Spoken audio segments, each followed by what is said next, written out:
त्यो हैजा तारा मान्छे देखाएको थियो अरे होइन पहिले यत्रो आयो अहिले अनि फेरि आउँदा ठुलो अब त मेरो प्राणै जान्छ यसलाई लग्यो भने भनेर सेतो घोडा करिब 60-70 वर्ष अगाडिको भूत प्रेतको कथा दिदी र आमाको बीचको कुराकानी।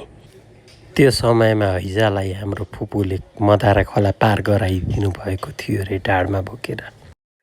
हाम्रो माइतीवटा त्यो भैरव थान छैन भैरव भन्छ नि हाम्रो भैरव थान यसले देखाएको छैन मैले देखेको छु भैरव जाँदा बेला सधैँ सेतो घोडा ल्याएर दिनको एकचोटि गर्दै गर्ने सधैँ घोडा ल्याएर खर गरेर फेरि उयो गएर बस्ने सेतो घोडा को मामाले साँच्चै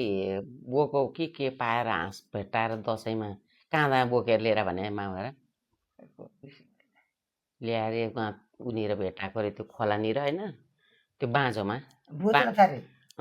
भेटाएको अरे होइन दसैँको मुहा यत्रो खसी बोको थियो रहेछ अरे क्या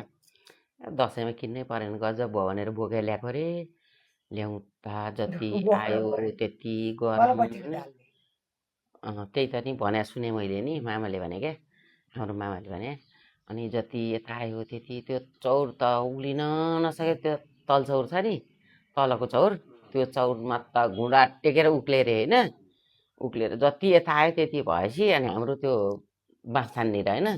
त्यहाँनिर त साह्रै नै भयो अरे अब त मेरो प्राणै जान्छ यसलाई लग्यो भने भनेर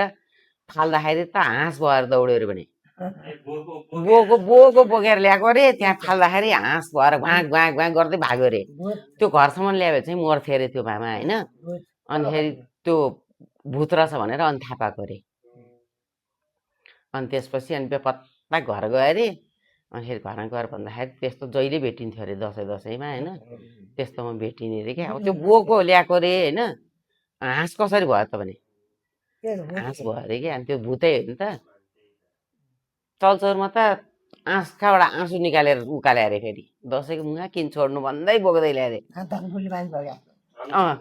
हाम्रो धनफुपूले त्यो त मलाई थाहा छ आमालाई भन्दा नि है मदारामा घर होइन मदारा पारी होइन फुपूहरूको हाम्रो धनफुपूको घर धनफुपू भने हाम्रो बुवाको फुपू क्या बुवाको फुपू हजुरबुवाको बहिनी अनिखेरि सानी के अलि होची होइन अनि बिहा गरेर गएको अनि त्यसपछि त्यो मदारमा के खेल्न आएको अरे धनफुपू चाहिँ खेल्न हिँड्थ्यो अरे खेल्दै के गरिदिरहेको थियो अरे अनि केटी बिहारे ल्यायो होइन खेल्नु गर्न जाने होला नि आएको अरे अनि एउटा सानो फुच्चे ढाका टोपी दौरा सुरुवाल लगाएको सानो फुच्चे अरे दिदी मलाई पारी तारिदिनु न भन्यो अरे अनि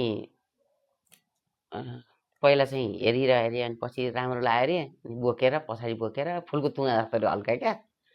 कस्तो हलुका मान्छे बच्चा नि हुँदो रहेछ भनेर बोकेर हिँड्यो अरे अनि खोला ठुलो नि थिएन अरे त्यति आउँथ्यो अरे क्या त्यो यो कुर्कुच्चा डुब्ने अलिकति माथिसम्म आउने अनि जति उता जान्छन् उति गरम जति उता जान्छन् मदार खोला त फेरि फराकिलो छ नि त है अनि जति उता गयो त्यो पानी चाहिँ धेरै छैन यहीँ फालिदिउँ कि जस्तो रिस उठिसक्यो अरे गरम भएर होइन त्यो बच्चा अलि माथि सर न भन्यो झन् तल सर्छ अरे होइन माथि सर न भन्यो हात यसो गरेर छन् अरे अनि धनफुपू त निउरिँदा पानी छुन लगाइसक्यो अरे क्या त्यो गरम भएर बच्चा खस्न लगाइसक्यो होइन बल्ल बल्ल बल्ल बल्ल बल्ल ल्याएर अनिखेरि त्यो नाकले पानी छुन लगाइसक्यो अरे खोला अनि पारी लगाएर अनि खोला पारी त्यो पानीभन्दा उता राखिदिएर ल बल्ल बल्ल ल्याएँ कस्तो गरम भनेर भने अरे होइन अनिखेरि ल म गएँ दिदी तिम्रो 7 पुस्तासँग म छुन्न म केही गर्दिनँ तिम्रो 7 पुस्तालाई होइन झाडबन्ताले मर्दैनन् भनेर क्या भनेर गयो अरे अनि अब धनफुपू केटी होइन त्यसो भन्यो गयो होइन अनि धनफुपू तरे आफ्नो घरतिर गए होइन एकछिन पछि त 1 घन्टा पछि त मान्छे त झाडबन्ताले मर्न थाल्यो अरे हैजा लायो भनेर होइन हैजा लायो भने त्यो हैजा तारा मान्छे देखाएको थियो अरे होइन अनि हाम्रो फुपूलाई त गाउँ घेर्न गइहाल्यो अरे अनि ससुराले रात ल्याएर यहाँ ठमेलमा त्यो यहाँ माइती ल्यायो भने पनि देख्छन् भनेर ठमेलमा कोलाई बिहा गरेको थियो नि फुपू पढ्ने नै बिहा गरेर त्यो घरमा लगेर लुकाएको अरे कति दिनसम्म लुकाएर राखेर होइन पारी तार्दी त्यसले छेरौटी तार्दी अनि हाम्रो गाउँको त्यसलाई नमारी छोडिदिनु भनेर लाठो बोकेर गएको अरे गाउँभरि न्यार खलक सबै गएको अरे मार्छु भनेर त्यस्तो त्यो अनि त्यसरी तार्न मिल्थ्यो अरे पहिला छेरौटीलाई त अनि त्यो त हाम्रै सत्य नै भयो नि त फुपूले नै भने मैले देखाएँ मैले पनि देखाएको मैले देखाएँ पनि कसरी भने म सर गएको है